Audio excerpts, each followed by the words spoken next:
Hi everyone, I'm Anya Parampil and you're watching Redlines.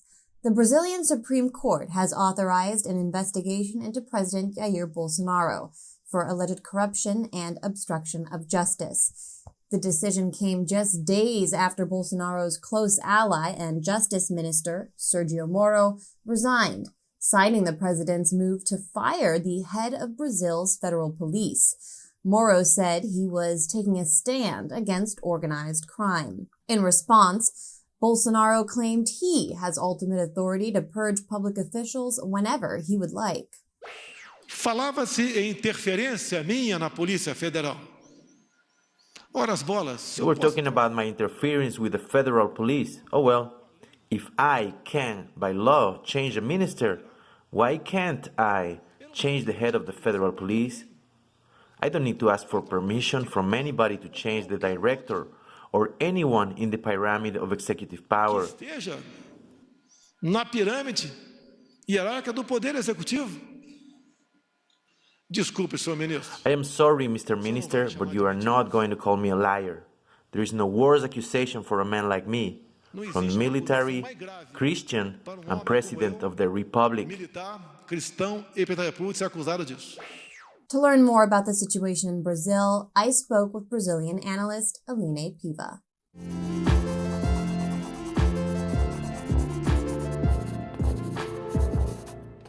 Aline Piva, a journalist and researcher based in Sao Paulo. Welcome to Redlines. Thank you, Anya. Brazil's Supreme Court recently approved an investigation into President Jair Bolsonaro for alleged corruption and obstruction of justice. From where exactly did these claims stem? There was an investigation going on the involvement of one of Jair Bolsonaro's sons, Carlos Bolsonaro, into the fake news racket that led to Bolsonaro's election. There was a lot of allegations against him that he was the head of that scheme of fake news. As we know, fake news played a major role in the last elections here in Brazil, causing several people to call out on the legitimacy of it. And now there was an investigation going on. What happened is that when the investigation started to unravel, Bolsonaro wanted to change the head of the federal police, the institution in charge of those investigations. And Sergio Moro, former judge who was deeply involved in the car wash operation, who was involved in former President Lula's arrest, he did not agree with that change, and he left, saying all he needed to say. So he called a press conference, and he said he was resigning because Jair Bolsonaro wanted to change that person, the head of the federal police, and that would amount to trying to meddling directly into that investigation. So he basically called President Jair Bolsonaro a criminal, even though we know that Moro was deeply involved into this government. He was one of the responsibles for putting Jair Bolsonaro into the presidency. But then he wanted to preserve his biography, as he said a lot of times. And Moro is still perceived as anti-corruption hero by a majority of the Brazilian people, even though we know that is not true. You mentioned the resignation of Moro. The Guardian actually referred to him as Brazil's star justice minister. Get more into exactly who this character is, Aline. What was the car wash scandal? What was the role he played? And why shouldn't he be heralded as this anti-corruption hero? Sergio Moro was a low-level judge. Here in Brazil, we have several tiers of the justice system. He was just in the second tier, like a very low-level justice, who was granted, almost all powerful powers to do whatever he wanted. He was in charge of the car wash investigation, which was an investigation allegedly into a corruption scheme that was in place under the Workers' Party government. At the end of the day, the car wash investigation started unraveling a series of corruption scheme that actually involved much more politicians from other parties than from the Workers' Party. But that led to what we have been called lawfare. That was the use of the judicial system to do political persecution against the opposition. So they created this narrative where the Workers' Party, from former President Lula and former President Dilma Rousseff, who was ousted 4 years ago, they created this narrative that the Workers' Party was responsible for all the corruption here in the country. Bolsonaro was inspired by Mano Politi, the Clean Hands investigation in Italy, brought here to Brazil several legislation that were not from the country, but also he conducted this without any kind of checks and balances or any kind of overview. It got to a point where he said that the law shouldn't apply to him because he was fighting corruption. So he breached the law several times. No, Sergio Moro, when he was in charge of the car wash investigation. So he used these false claims to take out of the scene most prominent politicians, especially from the Workers' Party. And that led to the arrest of former President Lula da Silva a little before the last presidential elections. And now he was released because there was no way those charges, phony charges could never hold. So Moro was a very important player in all this, in the stages before the coup against Dilma Rousseff, and then in legitimizing Jair Bolsonaro for the presidential elections. He was a key figure, and he still is. That's why it's very worrisome, or maybe not, depending on what is going to be the outcome, that he left the way he did, and he left accusing Bolsonaros with very serious charges. And he's not the only one of Bolsonaro's close political allies to jump ship and begin criticizing the president over recent weeks. This is stemming largely from Bolsonaro's handling of the coronavirus outbreak in Brazil, Aline. How many of these people, such as Moro, are motivated by maybe even future personal political goals? I think several of them, but especially Moro, the health minister, Mandetta, who resigned a couple of weeks ago because Bolsonaro kept criticizing the way he was handling the coronavirus crisis. But the thing is, I think there is a general perception in those closer to Bolsonaro, but could have a political future on their own, such as Moro, that they have to leave the ship before it sinks. Brazil was undergoing an economic crisis. for quite some time that was very deepened by these new liberal policies that are being implemented by Paulo Guedes, the Minister of Finance from Bolsonaro's government. That on top of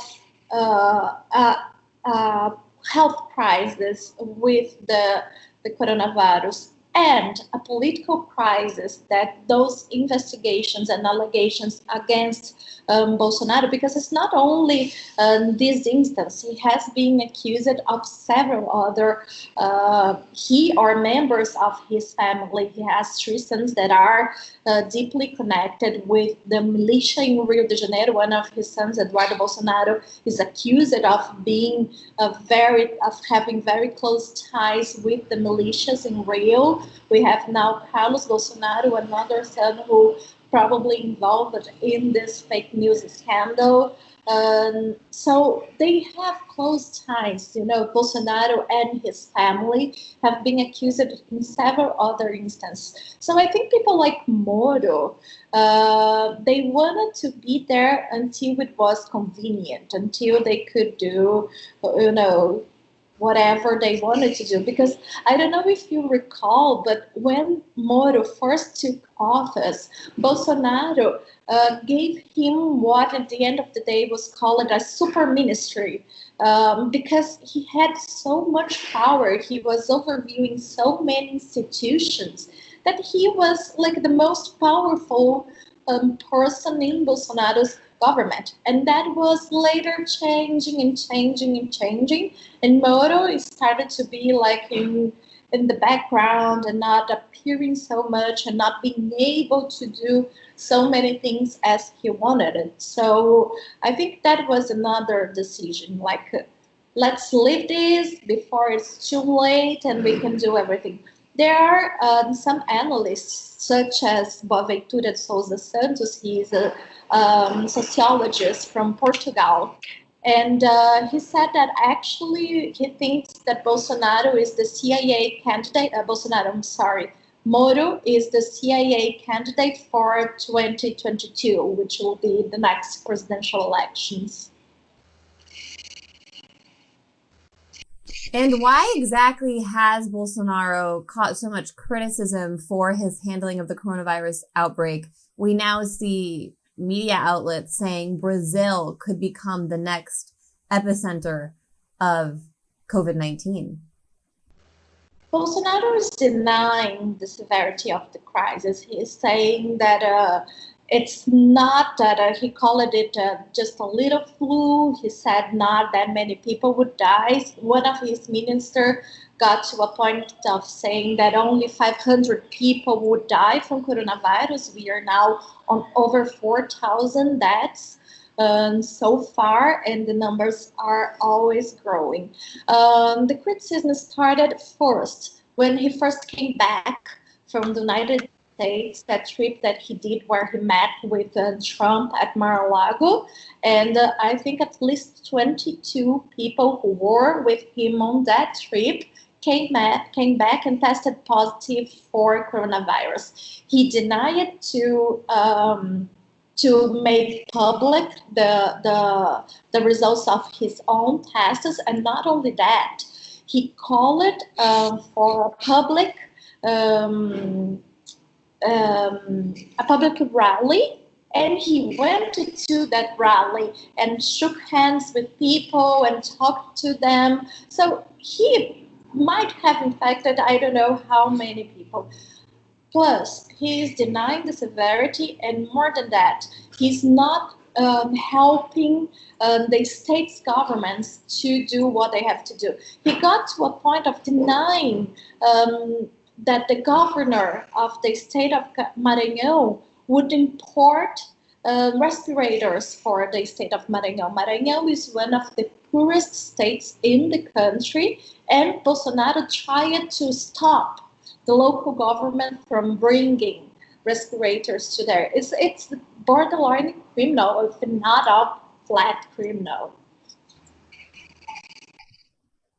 Is there a movement within the Brazilian government, I don't know, in the United States, we always talk about this idea of a deep state that might actually now be in competition with Bolsonaro. Is there a force that is he really at risk, I would say, of losing control of the government here, whether or not he is removed from office? Is there a possibility he'll be removed from office?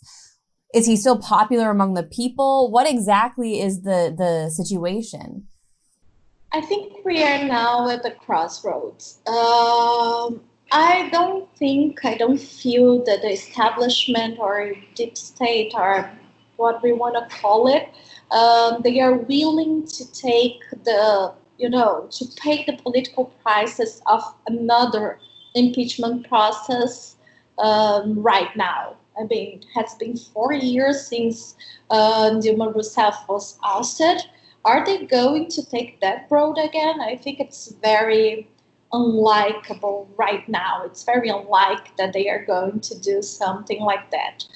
That leaves us with Bolsonaro presenting his resignation, which I also think that is very unlikely, because he likes to be in power. He will hold on to it as long as he can, and will make whatever he needs to do to continue in power. And that leaves us with the third option, which is very worrisome, and I think it's the most likely to happen, which is that we go further down the road of authoritarianism here in Brazil. We know that this government is the result of a coup, of an illegitimate impeachment process against Dilma Rousseff. Bolsonaro was elected through a fake news scheme, which also puts his legitimacy at check. And now he's doing everything he can to control power. For example, this move of removing the head of the federal police, this will give him a direct line to all the investigation here. So he basically controls what is going to be investigated and what is not going to be investigated.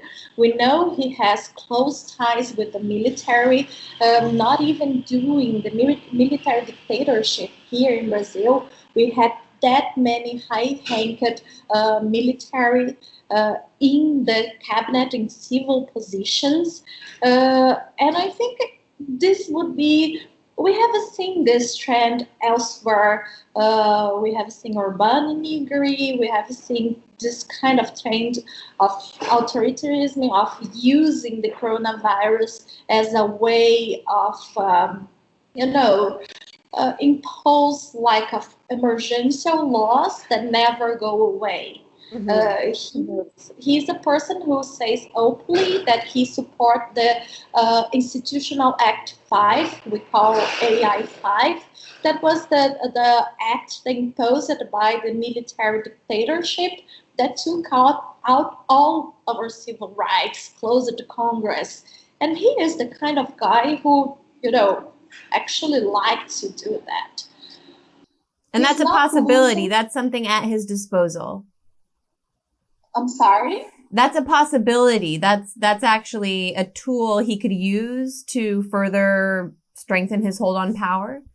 Not constitutionally, but if he declares kind of state of emergency or put forward some kind of law that gives him unrestricted powers, he might be able to do so. We have to remember that he has the majority on both houses. And that is just a matter of, those politicians kind of balance what is going to be the less, what is going to take less political costs than the other. Would it be the resignation? Would it be the authoritarianism? I think the second one, because he's given space to those kind of people with that kind of mind frame in his government. And there isn't enough resistance, even within the ruling party, within his own movement against him, to resist that wider takeover? I don't think so. First of all, he does not have a party anymore, right? He after he took office, he had a fight with his party, PSL, and then he does not have a party. People closer to him, I think they would be willing to support that as long as he keep implementing the new liberal policies, the privatization policies, all the Chicago Boys agenda he was implementing so far. The thing is he going to have enough popular support to do so? So a poll that was just released showed that for the first time since he took office, 54% of the people who were interviewed would actually support an impeachment process. There is a large number of them that would prefer that he resign. But if you take a closer look at the numbers, you can see that despite of the outcry of the criticism of how he's handling the coronavirus crisis, you can see that he did not lose that many of his supporters. At the beginning of his presidency, he was about 37% of the people who thought the government was excellent, and now that number is about 34%. So it's not that a large number of people who is, turning against him. That could be like this. They could be turning against him or did not support him anymore. I think there are several people who are criticizing, but still think that he is better than other politicians. We have to remember that he's part of that kind of politicians, such as Donald Trump, that when they say those crazy things, when they say this, kind of put out this smoke screen, people actually like that because he say things that they wanted to hear to some extent. So here in Brazil, the economic crisis may lead to some people supporting him or even supporting a military in power, because you know that his vice president is the General Moro.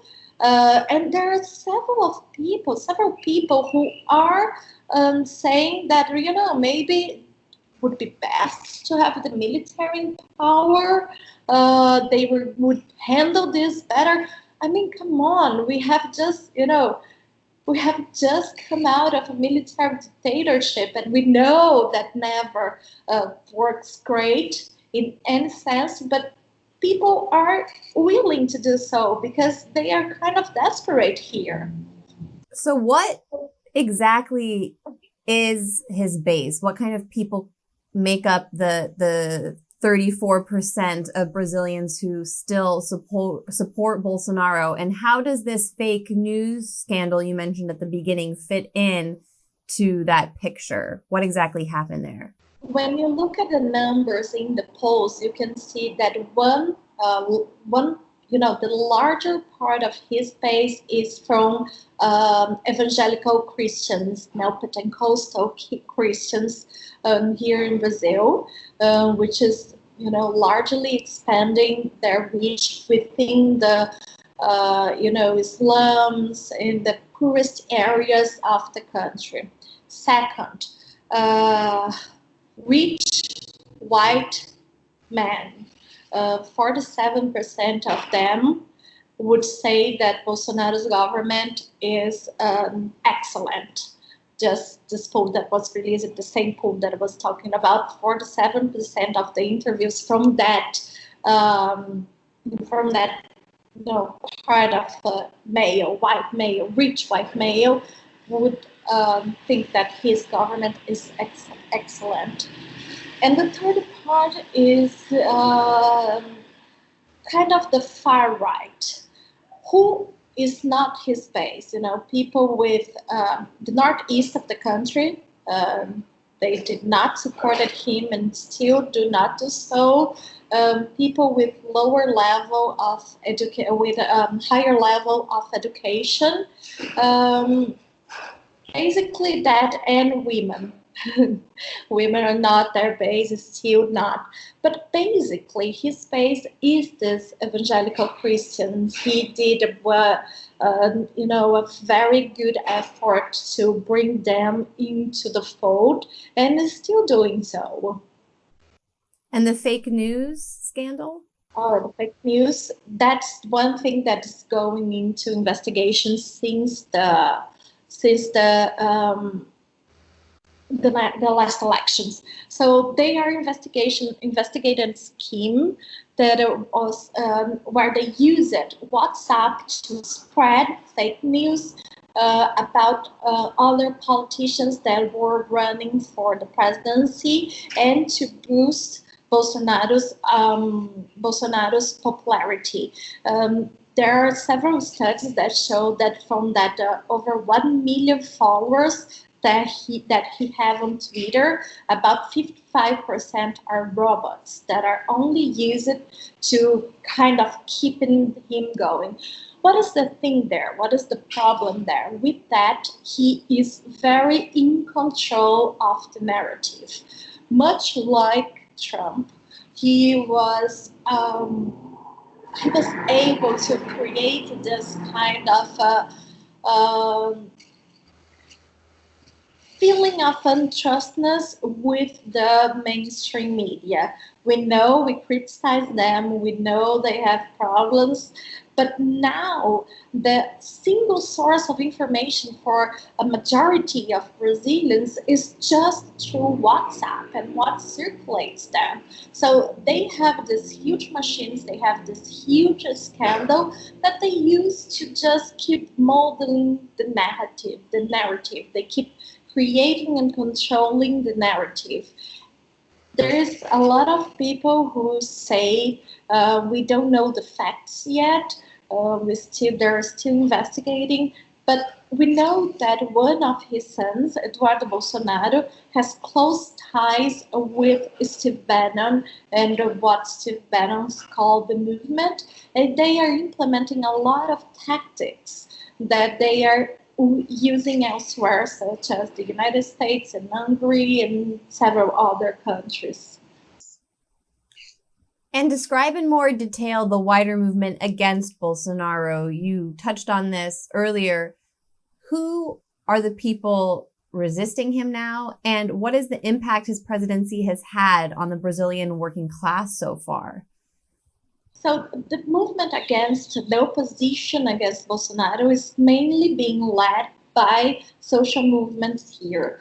The parties play a role, but it's not a major role, such as the social movements, unions, things like that. What is the problem there? How we organize that amidst a lockdown? So it has been very, very complicated. There are several, actions being taken to denounce him internationally. Oh, he was just announced at the UN and also at the criminal court in Hague. Sorry. So there is this part. There is part of the opposition that is trying to go through institutional channels, such as putting forward impeachment process against Bolsonaro, which is something that I don't know it's very likely to go through, but they are doing. I think that is about 20% of 20 impeachment process, in the Congress against him. None of them are being analyzed, none of them are being scrutinized so far, but they are there. But there is, a lot of grassroots organization right now to fight back the breakdown of coronavirus. For example, the MST, the Brazilian Landless Movement, is creating this network of solidarity to give food for those in need. So food that was created in the settlements of the MST by families that, cultivate land. And that is creating some kind of, consciousness in society. It's still very small, still very incipient. And I think, and I say that with a lot of, with a half heart, and that worries me a lot.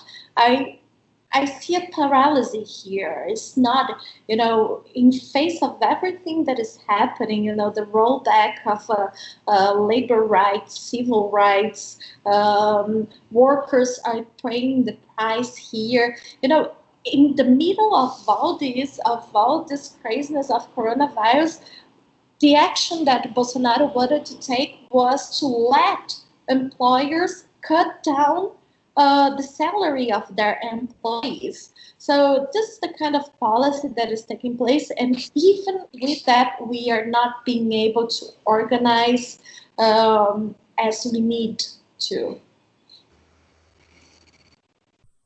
What gains exactly were made under the Workers' Party rule, under Lula and Dilma Rousseff, that have been walked back under Bolsonaro?